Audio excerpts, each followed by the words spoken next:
Okay, make sure that I'm on autofocus. All right, so we're going to be talking about capturing good audio and how to do that.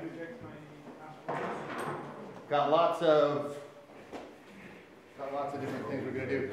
For starters, one of the things that we're going to be talking about is how to take really, I'm not going to call this crappy because it's like my favorite little handheld recorder, but it's not the best handheld recorder on the planet, right? It doesn't export into MP4, it doesn't connect right to the computer, it's just kind of a little basic thing. I keep it as an audio journal. Like everywhere I go around the world, if I'm filming something, and if I have a little thought at one moment or another, I just record it on this little guy, and that's pretty much what it's for. However, I'm going to use it today to show us how you can get long distance audio, or audio that's not connected to the camera, but at the same time, get audio from anywhere, literally anywhere, and sync it up with your other stuff. All right? So this one's got a little wind guard on there. Wind guards are super important. Connect that puppy right there.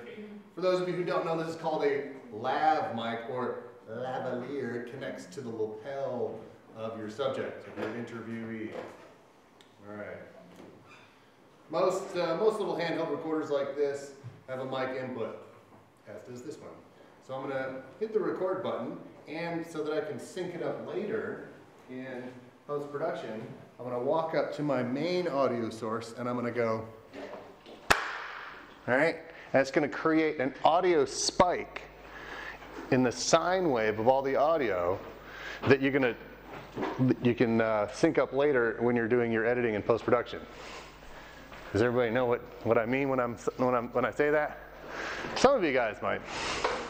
Some of you guys might not. But I can do an editing workshop too, and we can talk about what I just did. So until then, you're going to want to make sure that your subject is mic'd in some way. All right. So we're going to be talking about how to mic people, and we're going to be talking about how to do podcasts. All right. So getting good audio. All right. So first things first, the mic. Oh yeah. Thanks. Good looking out. All right. The first ingredient in the recipe to get good audio is a mic. You must have a mic. You cannot get out of getting a mic. You just can't. Actually, there's one way you can, and that's to buy a recording unit that has a very good microphone on it. All right, we have those. We have the Zoom H1Ns, and I actually have the Tascam. That's the one that you guys have seen me use before. That's the one I've used for my podcasts since I've been doing podcasts. It's a great little unit. They cost anywhere from $300 to $400. They get really good. They've got a condenser and a directional mic on them. I'll talk about what those are as well. But in any case, that's the only way that you can get out of actually buying a mic, and you're still kind of buying a mic, so you don't really get out of it anyway. You can use like your iPhones or your smartphones for getting audio, but you still need an extended mic. Almost any recording device will capture better audio with an external mic. Kind of that thing I just said. So your phone, also video capable DSLRs will capture audio, but it's always better to have an outside mic. And we'll talk about that in a little bit. But there have been lots of successful audio and video projects shot with phones, but even in these cases, they've still had external mics. All right. So there's several different kinds of mics. Well, there's technically two different kinds of mics as we're talking about components. All right. There's the onboard mic, or what they call the built-in mic, or local mic. Right? Somebody says, "Oh, anybody have anything other than a local mic?" What they mean is an off-body microphone. All right. So those built-in mics have two purposes. For one, all they do is kind of sync audio in post-production, like I'm doing with this. And basically, if you have, let's say you have several different characters in a movie that you're filming, or a doc that you're making, or something like this, the main camera, so your A camera, is going to be rolling the entire time.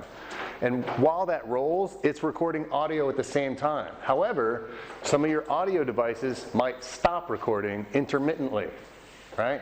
So as soon as you start another audio device, or you bring somebody else and you mic them up, you use the clapperboard or the slate to create that spike in the audio again on the main, the A camera audio track. All right? So as you're editing, you've got, in your editing software, there's going to be, this is your audio track, all right? And it's got these sine waves that get created as noise is recorded on that track. All right. If I come in, this camera was recording before I started recording, so mine's going to start right about here and go to the end, the one that I have on me right now. Well, what I'll need is to match up this spike right here. Well, if there's another interviewee that shows up, or you just need to stop the audio for some reason and drop in another track, it's going to start, say, right about here and go to the end, right? All right, to sync up that audio, you're going to walk up and you're going to put another spike in that clapperboard, and it's going to already be synced up on this line. Boop. All right, so you're going to need to sync it up there as well. Is that a little more clear to those people who are like, I don't know what you're talking about? Yes? Still not clear? Editing workshop coming soon. All right. As a last resort, you can use the internal mic, but this is really a last resort, like everything else fails. Like the batteries run out, the mic that you have is malfunctioning, or the wind guard is down on your other mic or something like this, right? But it still needs to be wind guarded, and I'll talk about that in a bit as well. So different kinds of mics, all right? There's the omnidirectional mic, which just gets everything out there, frequently called a condenser mic. Even condensers, though, are semi-directional. And then there's a unidirectional, one that just records stuff in one direction. Makes sense, right? Omni, uni, everybody gets that. So a condenser mic, if this is my condenser mic, and we're looking at it here, we're looking at this end of it. So I point it at you, right? It's getting stuff on either side. So if I point it up, you and I both can have a conversation. Just put it right in between us, say, for a podcast, right? That's the kind of mic that you want to sit down on a table and have a conversation for a podcast or an interview for a different kind of a video, like just an interview for a video, right? Cardioid. Now, cardioid, the root word of cardio is heart, right? When you go and you do cardio exercises at the gym, you're working your heart. Right? So what they did was they took this pattern right here, right? It looks kind of like a heart that's upside down, right? If the mic is pointed this way, it creates a heart style of pattern of recording. It records all of those directions outside, but it doesn't record behind it. Cardioid, shape of the heart. And so that's what a cardioid is. A supercardioid is one that makes that a little bit more focused toward the front. Those are also called shotgun mics. And that is this guy right here. And they call it a shotgun because it looks like the barrel of a gun, right? All right.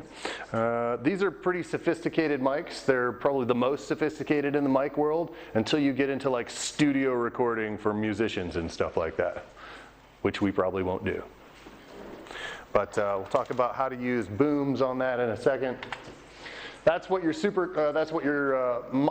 microphone polar plot looks like. dB is just a decibel rating. All right, so you get the most, obviously, the closer to the center of that pattern as possible. And that's what that supercardioid comes in. What it does is it focuses its sound right out the front. Not only because it has a cylindrical shape, right? It gathers sound within the tube itself.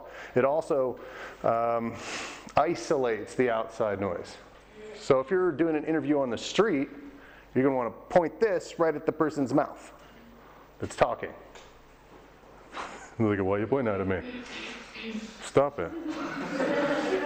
Not that close. You don't have to worry about being on frame. right? Because there's no camera, but that doesn't mean you can go, hey, playing like jousting with them or something, right? His nose got in my way, what can I say? Supracardioid pattern, that's the pattern of a supracardioid. All right, as you can see, it's not so bulbous on the outside. It's more focused toward the front, right? That's what your shotgun mic looks like. Supracardioid. All right, moving on to recording. When recording anything whatsoever, video always includes audio, right? So that includes audio that we're talking about. Interviews, audio for B-roll, audio for A-roll. Always be mindful of background sounds. Who does not know what A-roll and B-roll is? 1, 2, 3, enough for a discussion. Okay, A-roll is anything that right now that this camera is recording me talking, my face is on that screen, that's A-roll. Anything else is B-roll. All of it.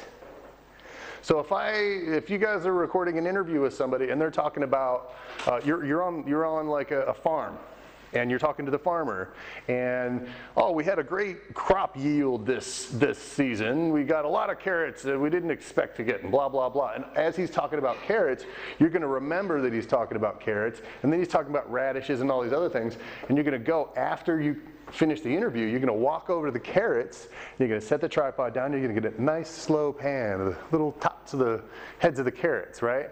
And then you're going to go, when you edit it, you're going to drop that on top of what he's saying. That's B-roll. That supplements all of what he's saying visually. B-roll, as far as audio is concerned, is something kind of the same, kind of different. Let's say that I am interviewing somebody and we're talking about nighttime stuff. Oh, we were outside, it was so cold, but you could still hear the bugs. What kind of audio do you think you need for that? Bug noise? Bugs! Not rocket science, right? Walk outside with a recorder later that day and get the chirping crickets. That's it. When you come back and make your audio podcast later, drop the crickets in there, right? It adds that little emphasis of what you're talking about. The audience may never even remember that there were crickets chirping on the podcast that they hear when they're talking about the podcast that they just heard, right? But they'll know. But their brain will have been sent away to this mystical, wondery place that you yourself have put them in, all due to your B-roll, right? Anyway, be mindful of background sounds. Bad background sounds are the telltale sign of novice producers, right? The baby crying, the phone ringing, the car driving down the street, the foot traffic outside, all of that stuff will become part of your recording hazard. Minimizing that is your job as a good audio producer, right? So just think about it. If you've got this mic right here, or this lav mic, it does a great job at isolating sound. This mic is just recording the closest thing to hear. Up until I put this mic on, when I'm editing this video later on, that audio on the camera is going to have this funky echo. And then all of a sudden it'll go, and you'll just hear my voice. With a little bit of an echo, but much less than the condenser that's picking up all this background echo right now. Even though we don't hear it as much, our ears are trained for it. Our ears are trained to pick up the human voice a little bit better. Digital or analog microphones pick up everything. So isolating, if you look down the street and you're recording somebody right here, somebody's in front of you and there's a big dump truck driving down the street, what are you going to do? You're going to walk this way, keeping that mic pointed right at the mouth of the person and away from that truck coming down the street. Barreling down the road. What did I do? You're laughing at me. What did I do? It's like you're holding it down this far. Watch it. Got my eye on that one right there. All right. Even if you ask the interviewee to repeat themselves, or even if you have to pick up and move somewhere else to redo the entire interview, do not put up with bad sound. Right? Don't do it. Everything will suffer because of it. Like all of the entire podcast will suck serious hiney if you have bad audio, like cluttered funk in the background. All right?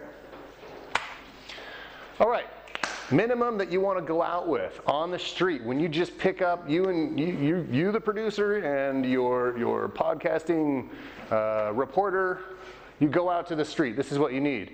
You need a wind guard on top of your microphone. I don't know why I didn't put microphone there, but you need a microphone on top of which you'll put a wind guard. All right? Even if you have to like wrap something over the one you get from the OCM, all right, and kind of do a jimmy rig, you need some kind of a wind guard. Wind noise, you'll never hear it if you're just looking at a mic, right?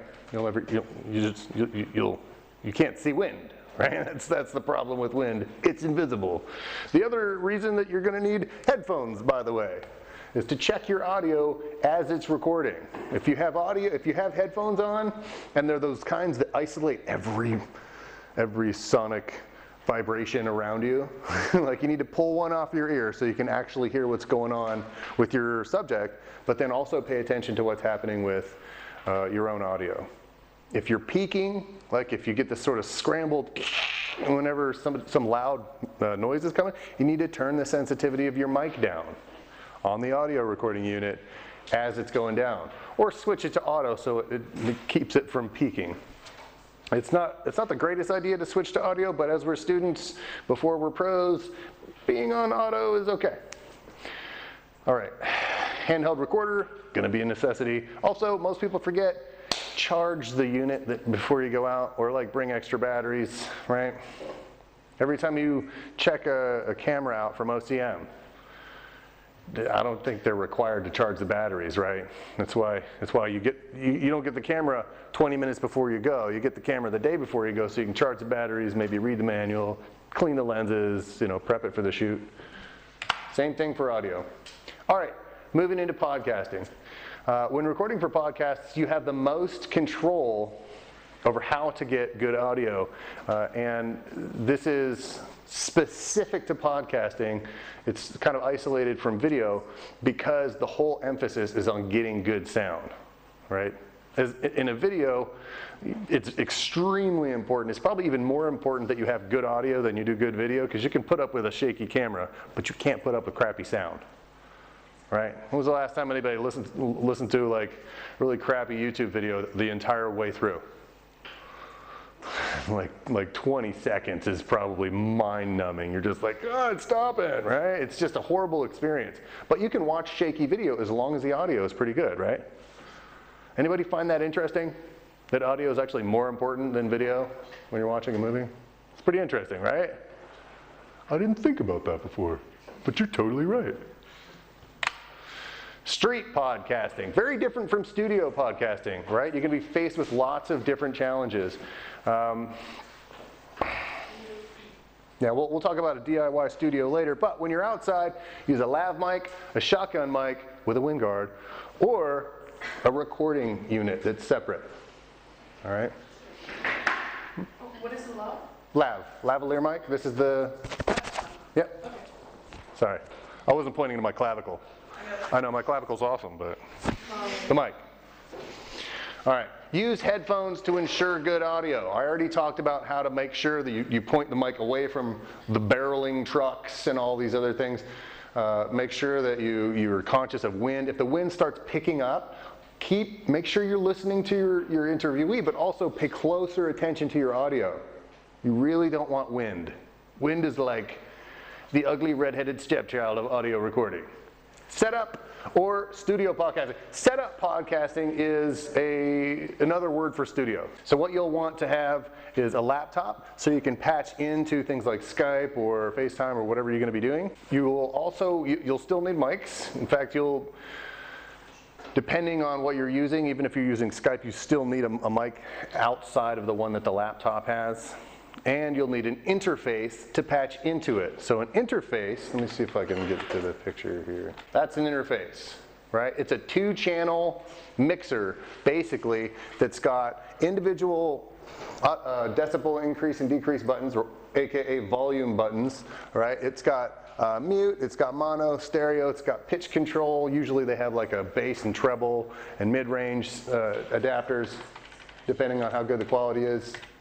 So when you have an incoming signal on a podcast, you're going to use the computer's headphone out mic, out jack, which is basically the 1/8 inch, or I think the 2.5 millimeter headphone jack, right? So instead of using that as the mic in, that's actually going to be considered the line in, all right? As I'm talking, this mic does not create any kind of a voltage. However, when you're listening to headphones through a laptop, it does actually have some power on it. So if you plug that straight into a mic input on a recording device, it'll give you this, and you can't get rid of it. There's no getting rid of it. Again with the ugly red-headed stepchild. It's just going to be stuck on all of the stuff that you do. So instead of plugging it into the mic input, you're going to be plugging it into the line input. And I didn't bring my recording unit down, but on this camera, it's right here. There's 2 channels right here for left and right, and these are called XLR. Anytime you see that 3-prong input, those are XLR inputs, and then there's the line in. Usually there's like a little red spot around the outside of it to let you know that there's power attached to that input, all right? And what that does is it preps the recording unit. It tells it, all right, there's power along with this signal, so make it not sound horrible. And let's see. If you have a mixer or the interface that I just showed you, this is the best option for bringing in all kinds of sound, because what it does is it filters it down from either a powered or a non-powered, or what they call a phantom or a mic option. What that does is it takes it all and puts it in whatever you want. You can output it, excuse me, in a powered or a static signal, right? As a last resort, whenever I was abroad, and I guess I'm abroad now, aren't I? Whenever I was traveling and stuck in a hotel and I wanted to do a podcast with somebody from there, or in the dorms, was what the situation you guys are going to run into if you're not capable of coming into the studio at the time, can't come in, then what you'll do is use 2 kinds of recorders. One, you can take the little Zoom H1N, you can plug your line into that one, but if you switch it over to that, it'll only take 1, which is why you'll have a benefit of 2 channels if you have that 2-channel mixer, right? But if you don't have the 2-channel mixer, you're going to need to record on 2 separate recording devices. So the line out from your laptop and the audio coming in from your camera works as 2 separate inputs, right? Make sure you use a mic on that one, and just plug an 1/8 inch to 1/8 inch from the laptop right to the line in on your recorder. Have I lost anybody on that? A little bit of technical jargon there. All right, where did I lose you? What questions do you have? What is connected to what? Like, again. All right, so let's say you have a Skype interview, right? And you have gone over to the OCM and you've checked out a digital SLR camera and the H1N recorder, all right? So the H1N only has, where's the eraser? All right, so as I was saying, there are 2 separate kinds of inputs. There's a mic input, and then there's a line input, which is like a powered input, okay? So this one has power, and this one has no power. This one's just like the one I've got here. All it is plugged into a little handheld recorder, that's it. So if you have the H1N, this has got little mics going, omnidirectionally, and it's got your little interface here and a few buttons. You can either plug in 2 XLR, right? You can either plug in 2 XLR, or you can use these mics here, or the third option is the line in, all right? And that's going to be right there. I think it's actually on this side, but whatever. right? The line in is your powered one. This is the one that's coming from a laptop. Let's say you're just using Skype at the time. But what that means is there's a little selector that you can only have, like the uni, which is, or omnidirectional, the line, or the XLR, right? There's a switch. You can't use all of them at the same time. It just doesn't have the kind of power that it needs to do that, all right? So the powered one goes to your line in, which leaves you recording from something else, all right? So what you can do here is instead of plugging into your H1N, you can plug it into whatever. You can plug it into a separate little handheld device. You can plug it into the DSLR's input. All right, you can plug it into, let's say we use this camera and we plug it into the line in on that. All we have to do is bring the video to the editing software and get rid of the video, right? Because we don't care about the video, it's just a podcast. All right. Any other questions on that? Very, very important that you don't plug the line in into your regular mic, because it'll just give you that kind of crackly, funky sound.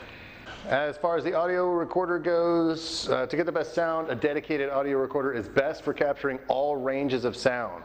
So the little handheld recorder that I've got is a lot like the one in your phone. The one in your phone has a limited range to pick up most people's voices. Human voices only span a certain decibel range on the audible range that we hear. However, there's all kinds of stuff on this side and there's all kinds of stuff on that side. And phone mics just don't do well at that. They're not supposed to, right? If you had a phone that had a mic with the range of everything out there, it would be like an $8,000 phone. Right? The most expensive thing on it would be the mic, because it takes a lot of computing and a lot of mechanics to get all of that sound in there. It's very, very hard to do. Which is why they have different kinds of mics. They have mics for the studio. They have mics for outside. They have shotgun mics. They have lab mics. They have all these different tonal ranges for mic inputs, right? And all of them handle sound better than your phone. Right? For those who can't or don't want to buy an individual recorder, you can use your phone. However, it's best to download an app that actually does individual recording. So there's one called, this is what you can get on iTunes, it's just called Voice Recorder. I think they have it for the Google Play Store as well. Is that what it's called? Yeah. But you still have to attach your external mic. All right? So what that means is you're going to have to plug your external mic into that 1/8" jack, that input, right? All right. So we have 2 different kinds of recorders at the OCM. I'm working on getting another couple. I wouldn't mind having the Pro Edition Tascam, but we do have Tascams over there, and we do have Olympuses over there. Not bad. I haven't actually checked out the Olympus. I don't know if it plugs into your computer, but the best option for you can go to Technopolis and buy one. As long as the recorder can like plug into your phone or your computer via USB, that means it records an MP4 or WAV or some of the other quickly discernible formats for your computer. Those are the best ones to get. The ones that either have an SD card or a micro SD card that comes out of it or taps right in via USB.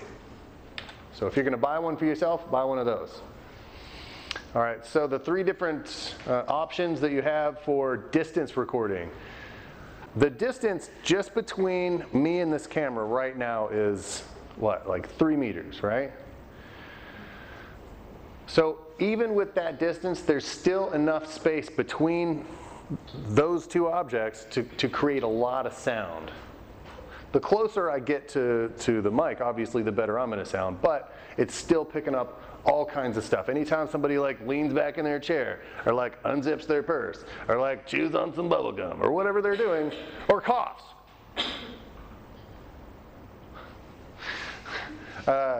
it'll pick all that stuff up. Anyway, so what I'm saying is even this is what I would consider a short distance, all right?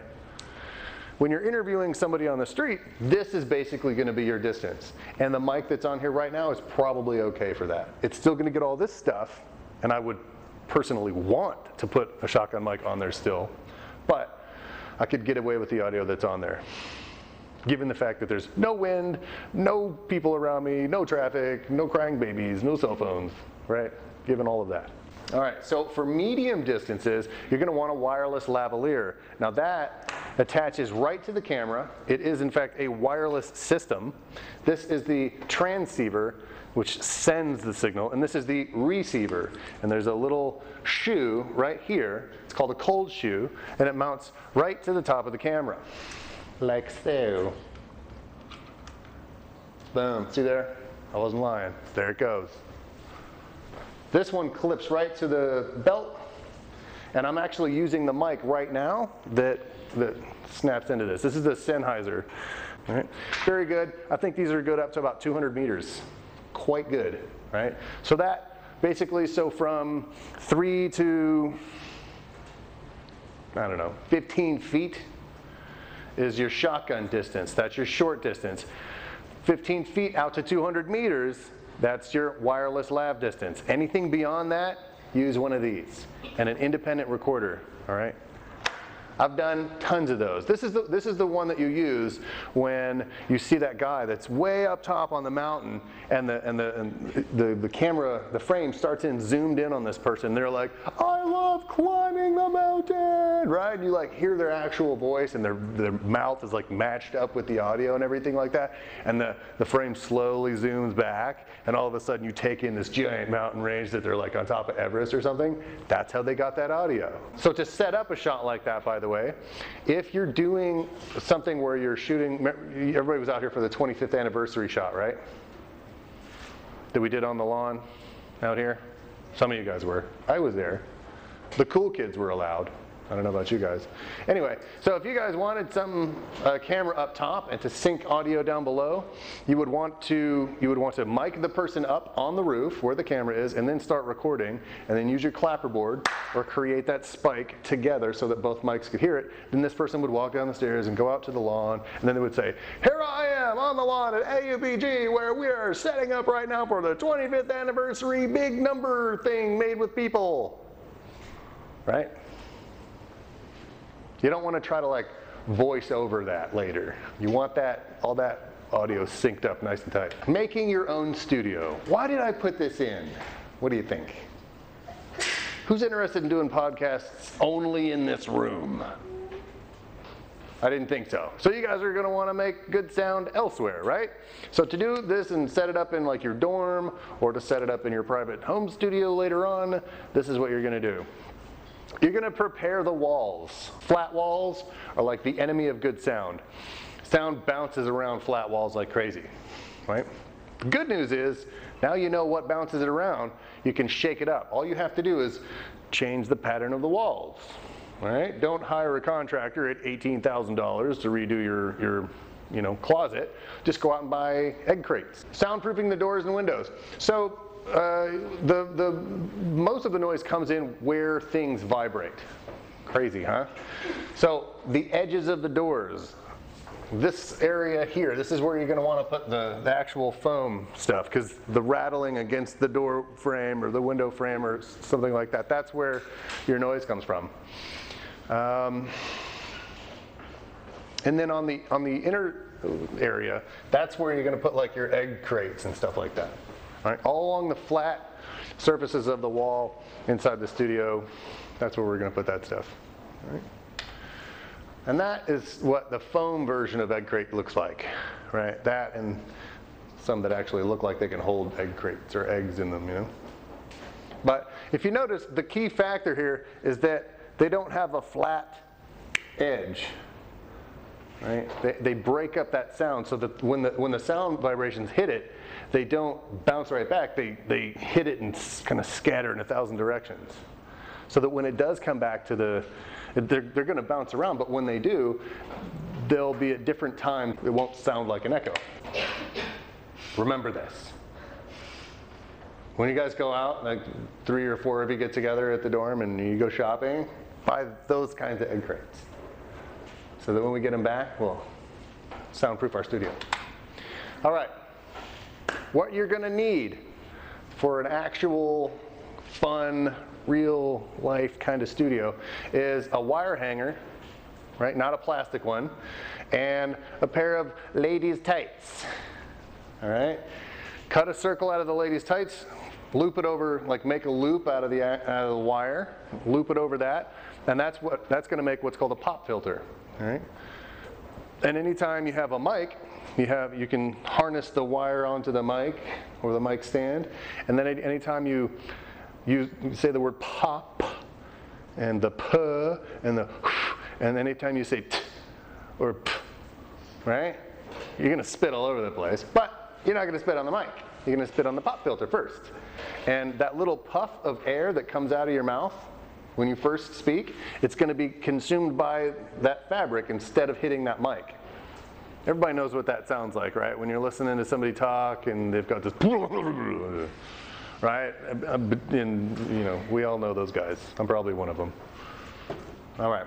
So a movable light.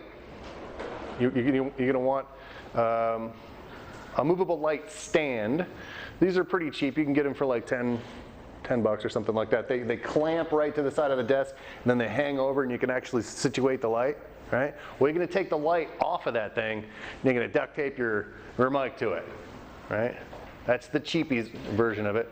Or I found something on Amazon that will replace both of those. It's actually a $13 version that includes all of that and a pop filter, the mic, and the actual clamp for the mic, and it's mounted to the mount itself. So that 2-channel, this is what that recording interface looks like. Brings that signal down for you. So 2-channel recording interface, I found one for about 100 bucks. I'll see if we can get one for the OCM. Actually, I'll see if we can just get one for right in here. So as far as software editing, for audio-specific editing, there's a brand called Pro Tools.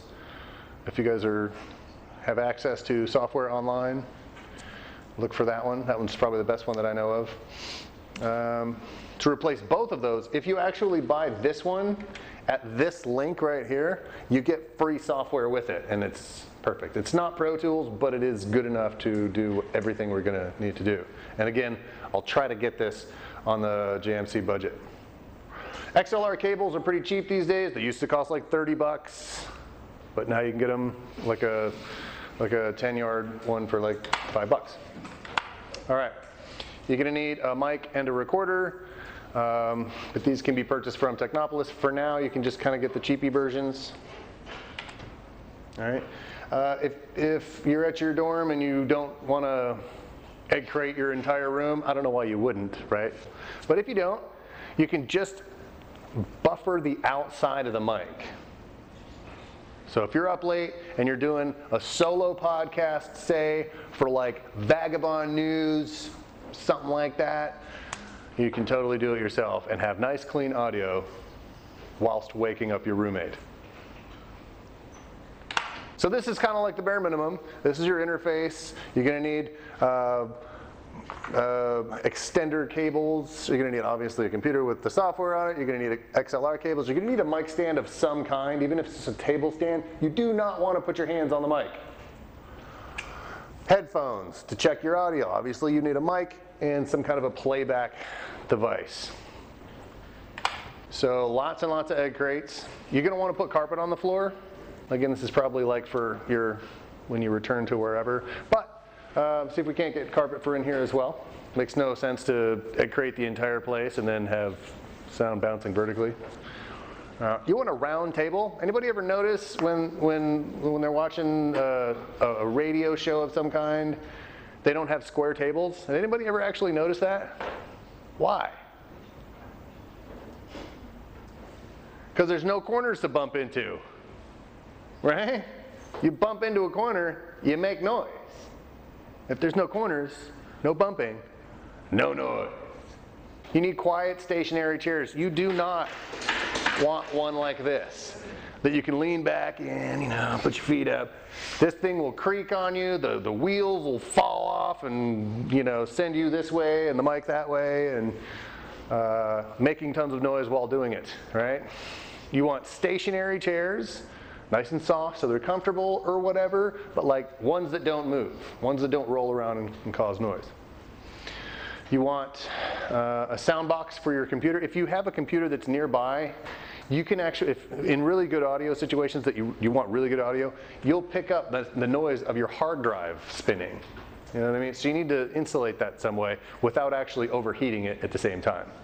So they have what they call sound boxes for those. You want to muffle the door for any kind of foot traffic going by.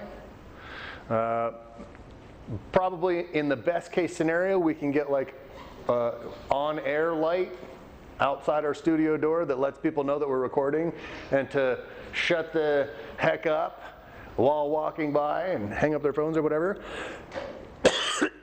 You want light, but you don't want these lights because you can hear these lights. These are like your neon whatevers, your fluorescent. You want small 40 or less watt light bulbs that are the new ones, the neon ones, not the old incandescent ones. All right, and you're going to want a couple of Rode mics, and I'll put the link down there for you. Those are condensers. I'm also going to load this up to the site, so all the links will be up there for you. Good resources. Go to VideoMaker. If you are not going to VideoMaker and no film school, you failed.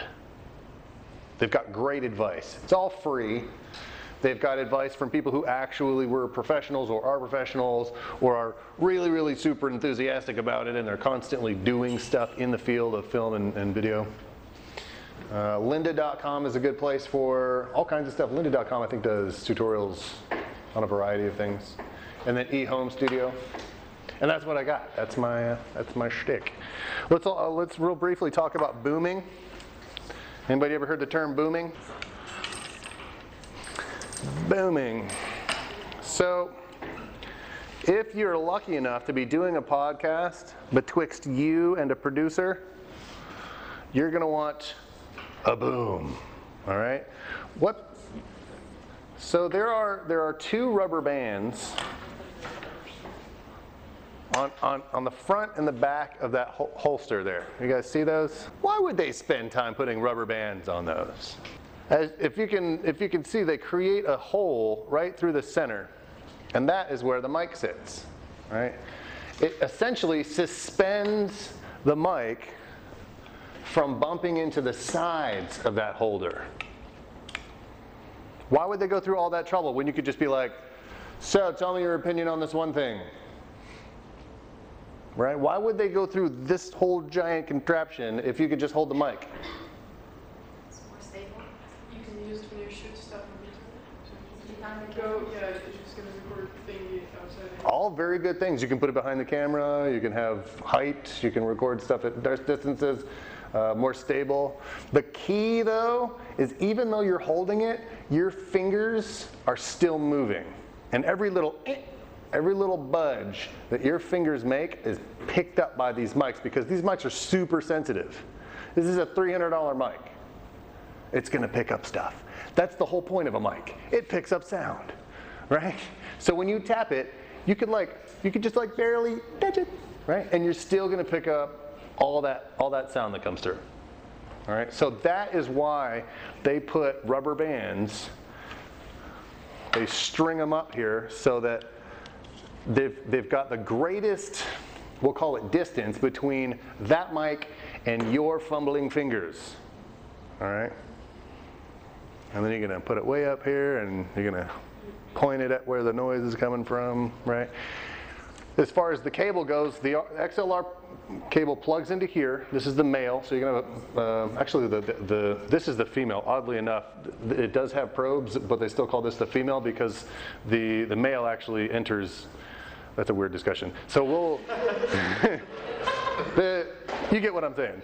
So anyway, the cable will wrap around. So you just hold the cable while somebody else spins the boom, right? And it'll wrap in like an equal distance way. And by the time it gets to the end here, you've got this little we'll call it like an attachment of cables. So that you're going to take a piece of Velcro and you're going to Velcro it right to your belt loop as the audio recorder.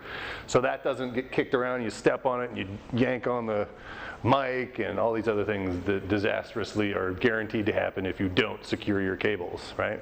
So that's going to wrap around here. The other end's obviously going to plug into your recording unit, and there's a switch on here that says Phantom. It says battery or Phantom. And you guys can check this out when I put it on the video.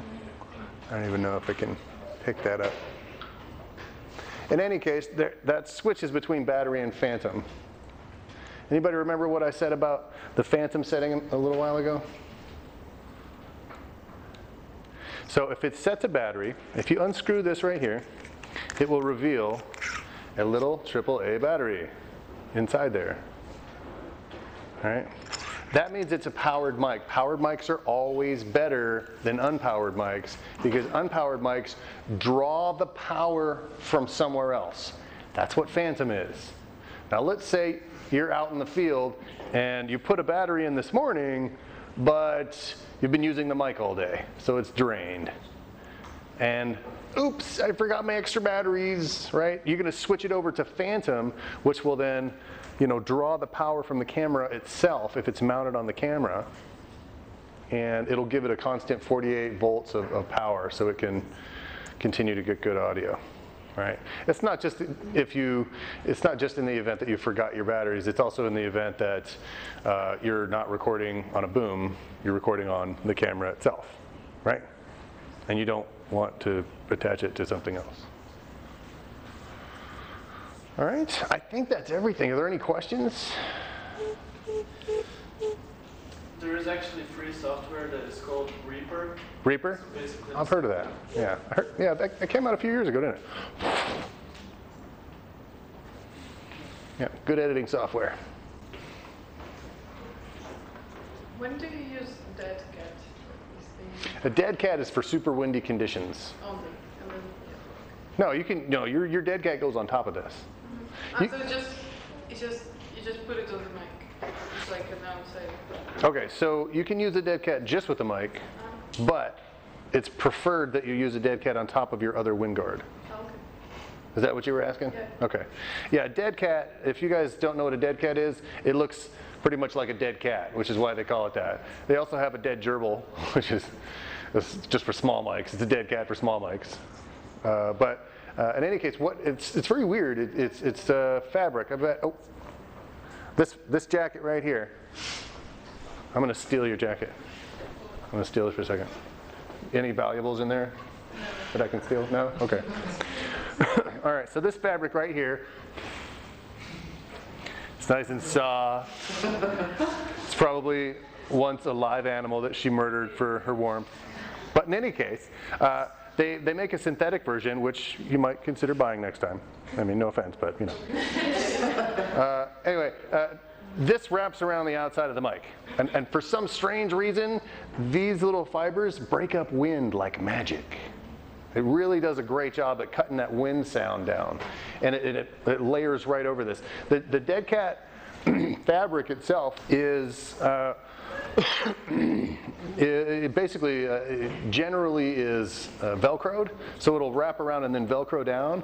But it's really hard to get the Velcro because the furs stick in the fibers, which is kind of a flaw that you can't get away from in that particular design. But so, in any case, they also make, for big booms, they have this giant cage with a dead cat all around it that this thing just sits in the middle of. And those they use for like super professional crews. It's best to just go out with all of it, your wind guard and your dead cat, in case things happen. Wind can always just start up out of nowhere, right? Good questions. What else? Anything? So you guys are totally ready to go do your podcast? Are we going to use any noise gates or something in the software? If you've got plugins to take care of that stuff, sure, but it's always best to make sure that you record for the error in advance, right? It's always better to get good audio up front than be like, oh no, I can totally take care of that in post. Always better to record for good sound and good video. What else? There's tons of cool plugins. No matter what software you use, there are always different little plugins to make it sound cooler. Use your EQ, your graphic EQ, to edit sound. Go out and record all kinds of stuff, get the wind blowing, get the leaves rustling, get all kinds of stuff, all kinds of sound, and then bring it back, and in your editing software, whatever you use, open up your graphic EQ and draw up and down the bars and see where sound is. The lower end is going to be on your left. The higher end is going to be on your right, generally speaking. I don't think I've ever seen it different. Just bring them up and down. You can isolate all kinds of neat little sounds in there that you never even knew were there. Actually, do you recommend any softwares to edit the sounds? Like, for example, I always use Adobe Audition CS6. Okay, so Adobe Audition is what you use for editing software. I use, okay, so I've stuck to my Sony software for quite a while. So Sony, the video editing software I use is Vegas, and Sony also has one called Audio Architect. I think it's SoundForge. SoundForge they all kind of do the same stuff. Unless you get into like $1,800 and higher software prices, they're all going to pretty much do the same thing. So. And the more you play with them, you don't really need, I mean, you can find basically everything you need to do on those on YouTube. There's so many tutorials of people using them at home.